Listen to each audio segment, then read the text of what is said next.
Yes. Do you use headphones?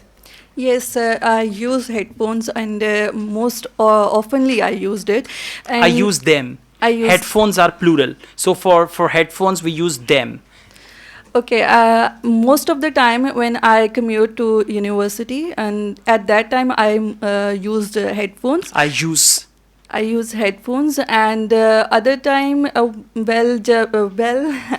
whenever I am sitting at my home in my home and working on laptop, and at that time I used headphones. Yeah, so to answer your question, Yes. I use headphones regularly in my daily life.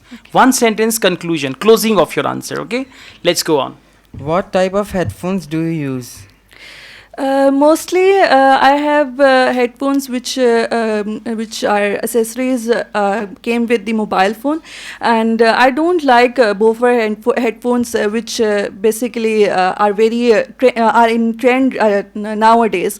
So yes, these are normal casual headphones. Okay, listen, whenever they ask you about type of headphones, hands-free, Bluetooth headphones, right, woofer type AirPods. headphones, so you can talk about all of them.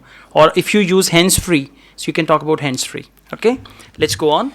In what conditions you would not use headphones? Usually when I have to work with my mother, because she thinks that it is very she thinks that it is very unusual to use headphones while working with her in kitchen. So definitely she don't allowed me She to. doesn't allow She me. doesn't allowed me to use Allow, headphones. first form, allow. Doesn't allow me to use headphones. So these are some occasions when I don't use. Good. Headphones. Overall, it's fine, but you need practice with all these topics, okay? And focus tenses also.